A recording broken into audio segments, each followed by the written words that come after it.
నమస్తే, నా పేరు కోపల్లె ఫణికుమార్, తెలంగాణ ఫెడరల్ నుంచి. ముఖ్యమంత్రి యనుమల రేవంత్ రెడ్డి తన మంత్రివర్గంలోని సీనియర్ మంత్రి కొండా సురేఖకు పెద్ద షాక్ ఇచ్చారు. ఆదివారం ఉమ్మడి వరంగల్ జిల్లాలోని పరకాల నియోజకవర్గంలో ముఖ్యమంత్రి పర్యటించారు. ఈ సందర్భంగా ఒక బహిరంగ సభలో మాట్లాడుతూ ఇప్పుడు ఉన్నటువంటి ఎమ్మెల్యే రేవూరి ప్రకాష్ రెడ్డిని వచ్చే ఎన్నికల్లో కూడా భారీ మెజార్టీతో గెలిపించాలని 2-3 సార్లు ప్రకటించారు. ప్రజలకందరికీ రేవూరి చేస్తున్నటువంటి సేవలను గుర్తు చేసి బంపర్ మెజార్టీతో గెలిపించాలని పిలుపిచ్చారు. మీ అందరి సహకారం, మీ అందరి ఆశీర్వాదం ఉండాలి. నిండు మనసుతో ఏ విధంగా అయితే పరికాలలో మొన్న ప్రకాష్ అన్నని గెలిపించినో రాబోయే 2029లో రెట్టించిన మెజారిటీతోనే ఈ ప్రాంతంలో గెలిపించండి. దీంతో వరంగల్ జిల్లాలోనే కాకుండా బీసీ సామాజిక వర్గంలో కూడా కలకలం మొదలైంది. ఎందుకు అంటే కొండా సురేఖ కూతురు కొండా సుస్మితా పటేల్ రాబోయే ఎన్నికల్లో ఇక్కడి నుంచి పోటీ చేయడానికి ఆసక్తి చూపిస్తున్నారు.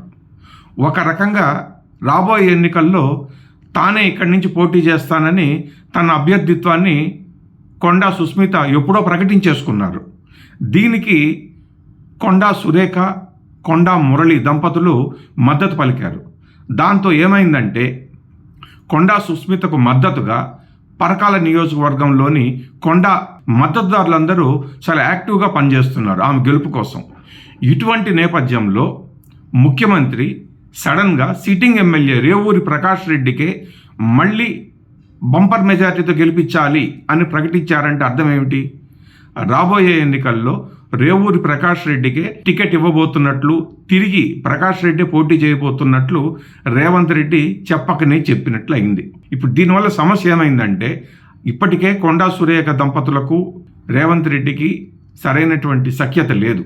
ఒకప్పుడు ఇదే కొండా దంపతుల కూతురు సుస్మిత రేవంత్ రెడ్డిని బహిరంగంగా మీడియా ముందు అనరాని మాటలని ఇష్టం వచ్చినట్టు మాట్లాడింది. అప్పటి నుంచి మంత్రికి రేవంత్కి గ్యాప్ పెరిగింది. ఇప్పుడు రేవంత్ రెడ్డి తాజా ప్రకటనతో ఇద్దరి మధ్య పచ్చిగడ్డి వేస్తే బగ్గుమనే పరిస్థితులు తలెత్తాయా అనేటువంటిది జిల్లా వ్యాప్తంగా ప్లస్ బీసీ సామాజిక వర్గాల్లో కూడా చర్చ మొదలైంది.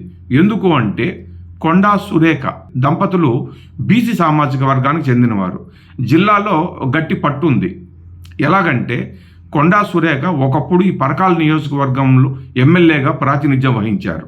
ఒకప్పుడు తాను ఎమ్మెల్యేగా ఉన్నాను కాబట్టే తన కూతురుకు రాబోయే ఎన్నికల్లో ఖచ్చితంగా పార్టీ టికెట్ ఇవ్వాలని, ఇస్తుందని, తన కూతురే పోటీ చేస్తుందని కొండా సురేఖ కూడా చాలాసార్లు ప్రకటించింది బహిరంగంగానే. రాబోయే ఎన్నికల్లో సుస్మిత కాంగ్రెస్ పార్టీ అభ్యర్థిగా పోటీ చేయడానికి ఒకవైపు ప్రయత్నాలు చేసుకుంటూ ఉండగా సడన్గా రేవంత్ రెడ్డి బహిరంగ సభలో రాబోయే ఎన్నికల్లో కూడా రేవూరి ప్రకాష్ రెడ్డిని గెలిపించాలి అని ఇచ్చినటువంటి ప్రకటన కొండా సురేఖకు ఓ పెద్ద షాక్ లాగా తగిలింది. మరి దీని తదనంతర పరిణామాలు ఎలా ఉంటాయన్నది వెయిట్ చేసి చూడాలి. Thank you.